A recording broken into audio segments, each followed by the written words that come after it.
நாகப்பட்டினத்தில் மணல் குவாரிகள் விதிகளை மீறி 30 அடிக்கு மணல் அள்ளுவதால் நிலத்தடி நீர் மற்றும் விவசாய நிலங்கள் பாதிப்படைவதாக விவசாயிகள் வேதனை தெரிவிக்கின்றனர்.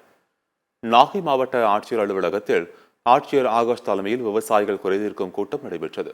இதில் நாகை, வேதாரண்யம், தலைஞாயிறு, கீழையூர், கீழ்வேளூர் உள்ளிட்ட பல்வேறு பகுதிகளிலிருந்து விவசாயிகள் வந்திருந்தனர். அப்போது மின்சாரம் தயாரிக்க சோலார் பேனல்கள் அமைப்பதற்காக டெல்டா மாவட்டங்களில் உள்ள விவசாய நிலத்தை அரசு கையகப்படுத்துவதற்கு விவசாயிகள் எதிர்ப்பு தெரிவித்தனர். வெட்டாறு கரை அருகே 7 கிலோமீட்டர் தூரத்திற்கு விளைநிலங்கள், இறால் பண்ணைகள் அமைப்பதற்கு எதிர்ப்பு தெரிவித்தனர். 6 அடிக்கு மேல் மணல் அள்ளக்கூடாது என சட்டவிதி இருக்கும் நிலையில் 30 அடிக்கு மேல் மணல் அள்ளுவதால் உப்பு தண்ணீர் உட்புகுந்து நிலத்தடி நீர் பாதிக்கப்படுவதை அரசு கண்காணித்து நடவடிக்கை எடுக்க வேண்டும் என்று விவசாயிகள் கோரிக்கை விடுத்துள்ளனர். பாதுகாக்கப்பட்ட வேளாண் மண்டலம் அப்படிங்கிற வகையில் புதிய சட்டம் இயற்றப்பட்ட நிலையில் வேளாண் விளைநிலங்கள் காக்கப்பட வேண்டும். ஆனால் மாறா வேளாண் விளைநிலங்களில் சோலார் மின் வசதி அப்படிங்கிற வகையில் சோலாரில் மின்சாரம் தயாரிப்பதற்கான கிட்டத்தட்ட 90 ஏக்கருக்கு மேற்பட்ட விளைநிலங்களை இன்றைக்கி கையகப்படுத்தி தரிசாகப்பட்டிருக்கு.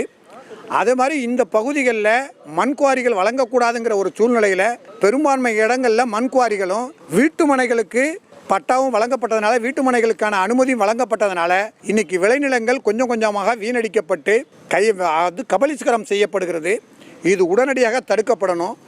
நாகப்பட்டினம் மாவட்டத்தில் விளைநிலங்களை அழித்து கிட்டத்தட்ட எல்லா இடத்துலையும் மண் எடுத்துகிட்டு இருக்காங்க. குறிப்பாக நாகப்பட்டினம் வட்டாரத்துக்கு உட்பட்ட எல்லா இடத்துலையும் விளைநிலங்களை மிகப்பெரிய அளவில் அழிச்சிக்கிட்டு இருக்காங்க. இந்த பகுதியில் இன்னும் குறிப்பாக போனால் பார்க்குறோம் அப்படின்னா வேதாரண்ய பகுதியில் விவசாயிகளின் நன்மைக்காக கொண்டு வந்த அரசு திட்டத்தை இங்கே இருக்கிற ரியல் எஸ்டேட் பயன்படுத்தி விளைநிலங்களை பூரா அதாவது வீட்டு மனைகளாக மாற்றிக்கிட்டு இருக்காங்க. வேதாரண்ய பகுதியில் குறிப்பாக அனுமதி கொடுப்பது என்பது 6 அடியாக இருந்துச்சுன்னா 40 அடி 35 அடி அளவுக்கு மண் எடுத்துகிட்டு இருக்காங்க. நாகப்பட்டினம் மாவட்டத்தில் கனிம வளத்துறையாக இருக்கட்டும், வருவாய்த்துறையாக இருக்கட்டும், ஊரக வளர்ச்சித்துறையாக இருக்கட்டும் பல முறை புகார் மனு கொடுத்து எந்த நடவடிக்கையும் எடுக்கவில்லை. இன்றைக்கி விவசாய குளத்திட்ட கூட மாவட்ட ஆட்சியர் நேரடியாக தகவல் சொல்லியிருக்கோம்.